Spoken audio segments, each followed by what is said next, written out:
A palavra de hoje, baseada no capítulo 30 e 31 de Isaías. Ai dos filhos rebeldes, diz o Senhor, que executam planos que não procedem de mim e fazem aliança sem consultar o meu espírito, para acrescentarem pecado sobre pecado. Eles descem ao Egito sem me consultar, buscando refúgio em Faraó e abrigo à sombra do Egito. Mas o refúgio de Faraó se transformará em vergonha para vocês, e o abrigo na sombra do Egito resultará em humilhação. Então, agora mais abaixo, versículo 15. Porque assim diz o Senhor Deus, o Santo de Israel: na conversão e no descanso está a salvação de vocês. Na tranquilidade e na confiança reside a força de vocês. Mas vocês não quiseram. Versículo 18. Olha a misericórdia, olha a compaixão de Deus, mesmo em relação ao povo rebelde. Por isso o Senhor espera para ter misericórdia de vocês e se levanta para se compadecer de vocês, porque o Senhor é Deus de justiça. Bem-aventurados todos os que nele esperam. Mais abaixo, versículo 26. A luz da lua será como a do sol, e a do sol 7 vezes maior, como a luz de 7 dias, no dia em que o Senhor tratar as fraturas do seu povo e curar a ferida do golpe que ele deu. Agora para o capítulo 31. Ai dos que descem ao Egito em busca de socorro e se estribam em cavalos. Eles confiam em carros de guerra porque são muitos e em cavaleiros porque são fortes, mas não olham para o Santo de Israel, nem buscam o Senhor. Porém o Senhor também é sábio e faz vir a desgraça. Ele não volta atrás daquilo que falou. Ele se levantará contra a casa dos malfeitores e contra os que ajudam e os que praticam o mal, pois os egípcios são homens e não deuses. Os seus cavalos são carne e não espírito. Quando o Senhor estender a mão, tropeçará aquele que ajuda e cairá quem é ajudado, e juntos todos perecerão. Porque assim me disse o Senhor: como o leão e o filhote do leão rugem sobre a sua presa, e ainda que se convoque contra eles grande número de pastores, não se espantam com o barulho, nem se apavoram com os gritos desses pastores, assim o Senhor dos Exércitos descerá para lutar sobre o monte Sião e sobre a sua colina. Como uma ave paira sobre o seu ninho, assim o Senhor dos Exércitos defenderá Jerusalém, ele a defenderá e salvará, poupará e livrará. Os filhos de Israel, ó filhos de Israel, voltem-se para aquele contra quem vocês se rebelaram tão profundamente. Pois naquele dia, cada um de vocês jogará fora os ídolos de prata e os ídolos de ouro que as suas mãos pecaminosas fabricaram. A Síria cairá pela espada, não de homem, a espada não de um ser humano a destruirá. A Síria fugirá diante da espada e os seus jovens serão sujeitos a trabalhos forçados. De medo não enxergará a sua rocha de refúgio. Os seus príncipes apavorados desertarão a bandeira, diz o Senhor, cujo fogo está em Sião e cuja fornalha está em Jerusalém. Amém. Se você não entendeu muita coisa, espero ajudar. É uma passagem um pouco complicada, tem um contexto histórico. Vamos começar lá por Abraão. Abraão foi chamado por Deus para ser abençoado por Deus e se tornar uma bênção para todas as nações. E Deus prometeu para Abraão uma terra, a terra de Canaã. Abraão saiu lá de Ur dos Caldeus, da região ali que hoje é conhecida como Iraque, e ele foi e partiu para a terra de Canaã, uma terra que era habitada por outros povos. Ele chegou lá, como Deus dissera, seguindo as orientações do Senhor, ele e a sua família, uma pequena família. houve fome naquela terra. Você obedece a Deus, você chega no lugar que Deus prometeu para você e de repente há fome. Isso pode trazer confusão. Isso é um desafio para a nossa fé. Cada vez que a nossa fé é provada, como cantamos, temos uma oportunidade. O Abraão, que é o pai da fé, vai dar uma tropeçada aqui. Ele, diante do desafio da fome, ele sai de Canaã e ele desce para o Egito, o grande Egito, em busca de socorro. E lá, quase que ele põe tudo a perder. E a coisa se complica e fica ameaçada a sua sobrevivência no Egito. Deus o repreende, ele volta para Canaã e Deus o sustenta em Canaã. E ele não vai morrer de fome. Esse é o primeiro episódio em que o povo de Israel busca ajuda e socorro no Egito. Ainda que não fosse um povo, era uma pequena família tão frágil. Diante de tantos inimigos e de tantos desafios. No momento subsequente, uma fome novamente se abate sobre a terra. Um descendente de Abraão está no Egito, é José. E José será bênção para o Egito e para todas aquelas nações vizinhas, por causa da presença desse descendente de Abraão, bênção para as nações e socorro, inclusive, para o seu próprio povo, para os seus próprios irmãos e família. Como é que pode um José, um descendente de Abraão, em vez de ele estar buscando o socorro do Egito, ele ser o socorro para o Egito? Assim termina praticamente o livro de Gênesis, mostrando que Deus é poderoso para fazer coisas tremendas e que a gente precisa ter muita confiança nele. Porque às vezes a gente confia na força do Egito, nos carros do Egito, no suporte do Egito, e diante das... E o Egito representaria todos os recursos humanos e tudo aquilo que é mundano e tudo aquilo que está meio que à mão, mais concreto, né? Mas o meu justo, diz o Senhor, ele viverá pela fé.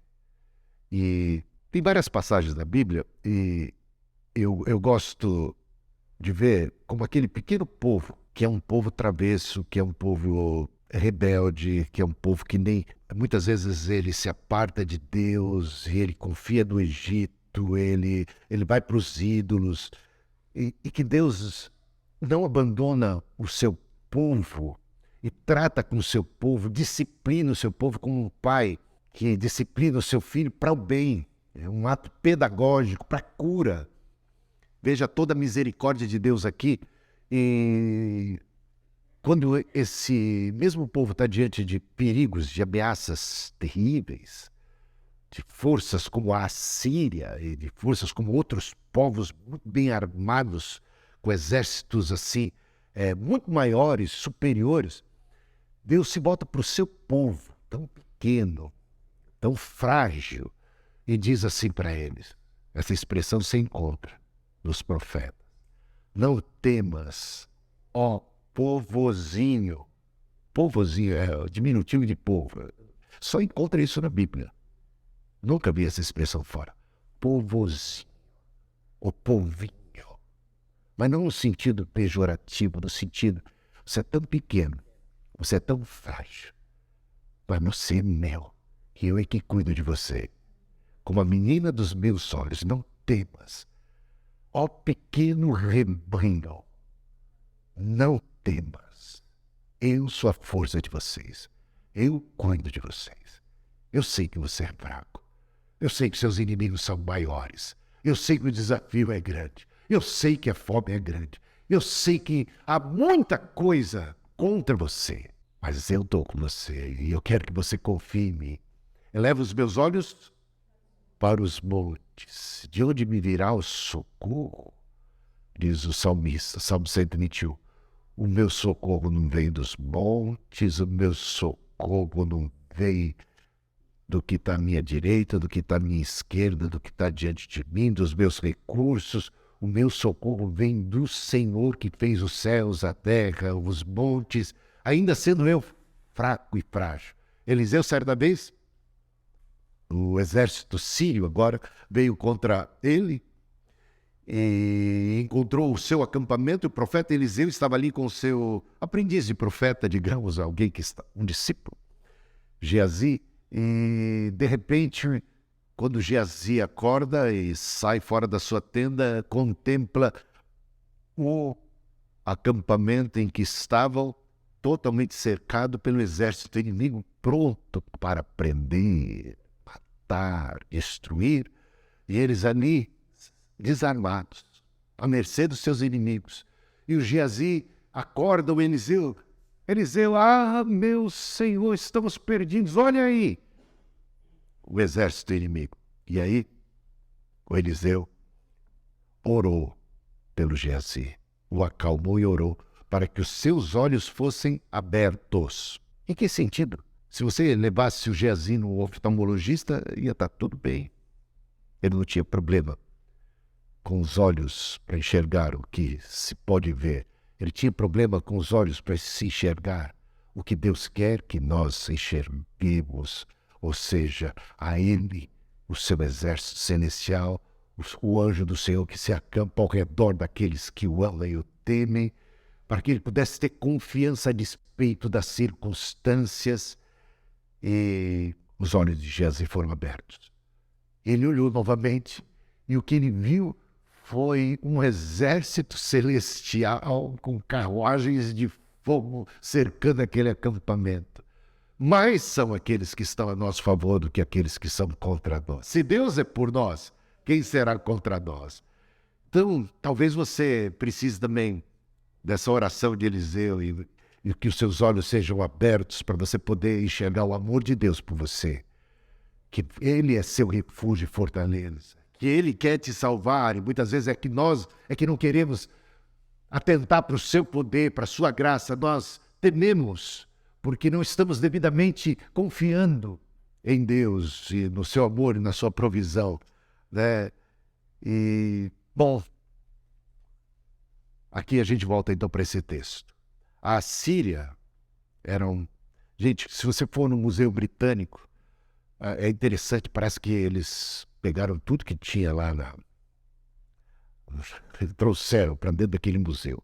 Eu fui apenas uma vez, mas eu fiquei encantado. Tem lá aqueles muros e aquilo com as figuras, os desenhos dos grandes feitos e das conquistas. E houve um tempo, no ano 722, o reino de Israel estava dividido e o reino do norte, a parte mais ao norte, ela foi atacada pelos assírios e destruído foi aquele reino do norte. Eles se dispersaram e lá você vê toda... ele está como que tripudiando, né?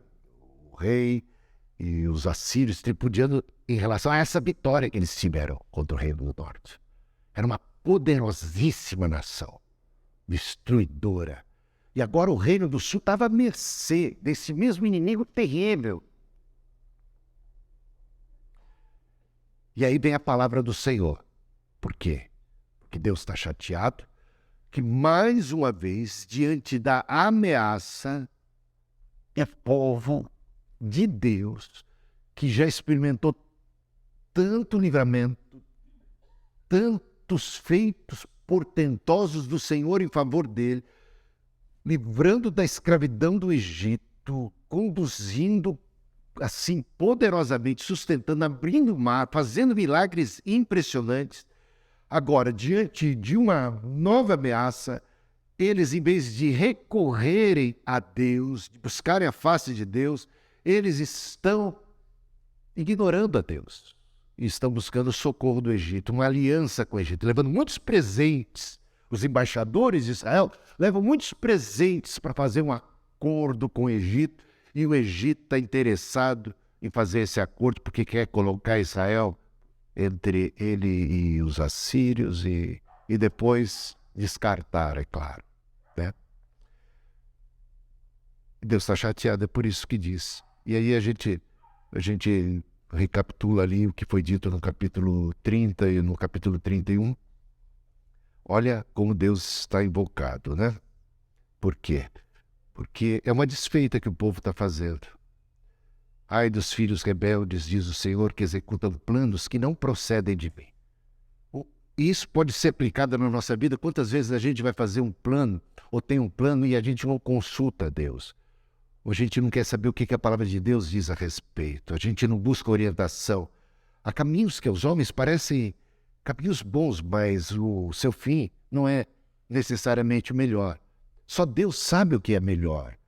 E a gente precisa realmente buscar a face de Deus. Mas quando nós, que somos cristãos, que somos filhos de Deus, diante das adversidades e das lutas, a gente não consulta o Senhor, a gente não busca o Senhor, a gente não ora, e a gente vai buscar refúgio em Faraó, a gente está retrocedendo, a gente está fazendo, sabe, está voltando atrás.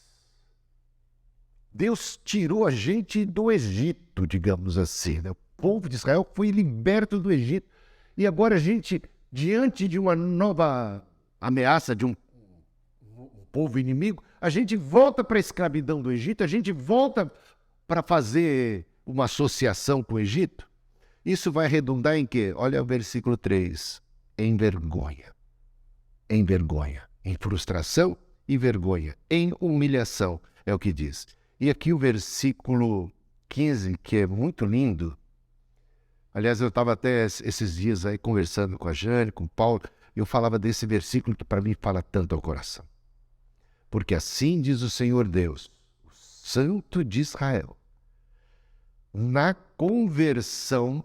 Por que conversão? Porque agora eles estavam voltando para o Egito. Eles precisavam converter de novo. Não é?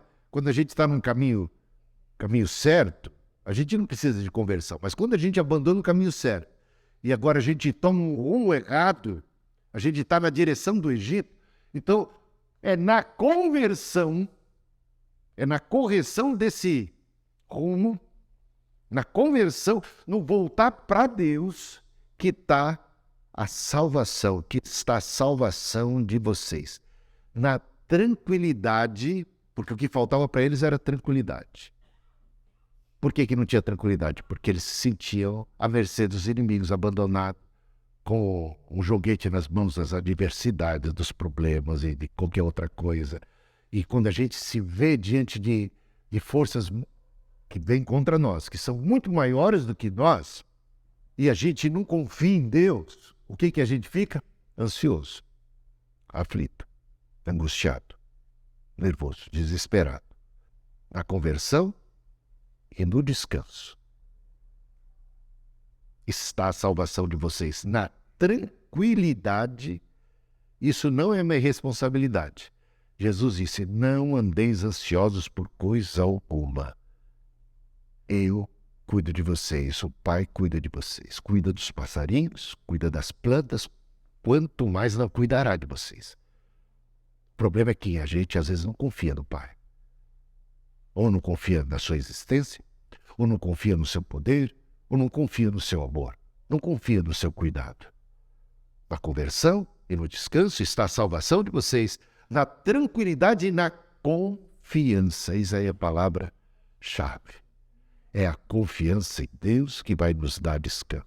É a confiança em Deus que vai nos dar tranquilidade. É a confiança em Deus que fará com que, se por acaso estamos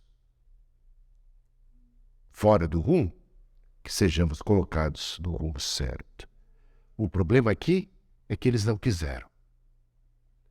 Quantas vezes disse Jesus, chorando diante de Jerusalém, chorando diante do seu povo, ele disse, quantas vezes eu, como a galinha ampara seus pintinhos, eu quis amparar vocês, quis salvar vocês, vocês é que não quiseram. E aí é triste. Aí a gente vê toda essa esperança. Deus quer salvar, Deus tem misericórdia, Deus quer ajudar, quer socorrer, mas Ele vai fazer com que os nossos planos caiam por terra. E isso é um ato pedagógico dele, para que a gente possa cair a ficha. É como o filho pródigo que resolveu desconverter-se, ou seja, desviar-se. ou distanciar-se da casa do pai, voltar as costas para o pai, viver a sua vida do seu jeito. E aí os seus planos caem por terra e ele entra em desgraça. Mas ele não caiu em desgraça para ficar em desgraça, que isso sirva para ele de lição e ele possa fazer o que ele veio a fazer naquela parábola. Ele caiu em si e ele lembrou do pai e ele converteu. Ele converteu seu pai, ele mudou de rumo. Ele que tinha dado as costas para o pai, agora ele volta-se para o pai e busca a misericórdia do pai, encontra o abraço do pai, encontra a restauração. E tudo que o pai sempre quis era amparar, proteger, salvar, cuidar, prover. E esse é o desejo de Deus, mesmo em relação a um povo tão rebelde, a um filho tão rebelde. E ele quer julgar a Síria. A Síria aqui representa, então, tipificando aqui, de fato existiu, de fato foi um povo, inimigo daquele povo de Deus, mas ela tipifica tudo aquilo que o diabo lança contra nós, todas as suas setas inflamadas do maligno. 1000 cairão ao teu lado, 10.000 à tua direita, e tu não serás atingido, não por causa da ajuda do Egito, não por causa disso ou daquilo, mas porque Deus é o nosso abrigo, nosso socorro, aquele que habita no esconderijo do Altíssimo, a sombra do Onipotente descansará. Eis aí, mais uma vez, a palavra descanso. Descanso, meus irmãos. É isto. Se o Senhor não edificar a casa, em vão trabalham aqueles que edificam. Se o Senhor não guardar, em vão vigia a sentinela. Não é que a gente não tem que tomar providência, não é que a gente não deve vigiar, não é que a gente não deve trabalhar, mas sempre na consciência de que quem faz chover sobre a nossa horta é Deus, que quem nos protege é o Senhor. Em vão seria o nosso trabalho, não fosse a bênção do Senhor. Em vão vigia a sentinela. Tudo que a gente pode fazer que está ao nosso alcance para nos protegermos seria em vão não tivesse o Senhor por nossa cidadela, por nosso refúgio, por nosso amparo. Então, não é um convite para você cruzar os braços e deixar tudo nas mãos de Deus, mas é para você trabalhar com a confiança de que Deus é quem opera em você e através de você e que dá a bênção. É para você fazer aquilo que está ao seu alcance para se proteger, mas confiando que a vitória, a proteção vem do Senhor e ponto final. Em primeiro lugar, o Senhor. Quando acontece alguma coisa, uma ameaça, busca em oração o Senhor. Buscar em primeiro lugar o reino de Deus, a sua justiça. As demais coisas serão acrescentadas. Em capítulo 31, já estamos terminando, olha lá. Ai dos que descem, essa expressão descer, porque até no mapa há uma descida ali, né? Para quem está ali no Oriente Médio, olhando ali o mapa de Israel, e o Egito fica ali na região da África. Ai dos que descem. Mas, de fato, há também um descer topográfico e tudo mais. Ai dos que descem, e aqui eu vejo uma figura de linguagem para uma decadência, um retrocesso, um descer espiritual também. Ai dos que descem ao Egito em busca de socorro e se estribam em cavalos, eles confiam em carros de guerra, porque são muitos, são poderosos e pode, na nossa sociedade com o Egito, a gente pode ter mais força para enfrentar esse inimigo que é poderosíssimo, e eles estão pensando isso, planejando isso, mas não olham para o Santo de Israel, nem buscam o Senhor. E aí, aquilo que eu já disse, o Senhor vai fazer esse plano nefasto fracassar. Haverá vergonha, haverá destruição. Agora, olha a promessa de Deus aqui. Versículo 5. Como uma ave paira sobre o seu ninho, assim o Senhor dos Exércitos defenderá Jerusalém. Ele a defenderá e a salvará, poupará e livrará. Meus irmãos, não fosse essa ação de Deus, a gente não teria notícia da nação de Israel aqui hoje. Porque a Síria era poderosíssima. E foi Deus que preservou o povo de Israel, mesmo que eles não merecessem. Mas eles aprenderam uma lição, buscaram o socorro de Deus, clamaram ao Senhor, e o Senhor, por misericórdia, atendeu e os visitou. E assim o Senhor trabalha conosco também.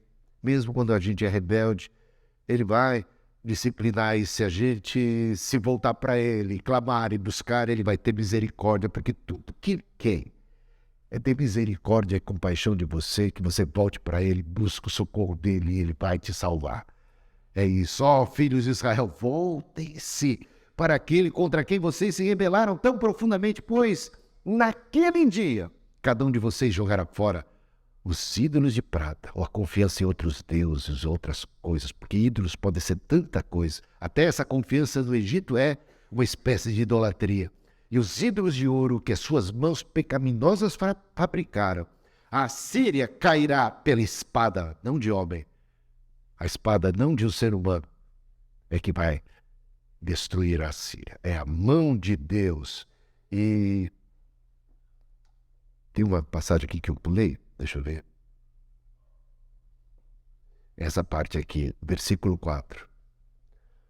Porque assim me disse o Senhor, como o leão e o filhote do leão, os leõezinhos, rugem sobre a sua presa, e ainda que se convoque contra eles, o leão e os filhotes ali, grande número de pastores não se espantam com o barulho, nem se apavoram com os gritos desses pastores.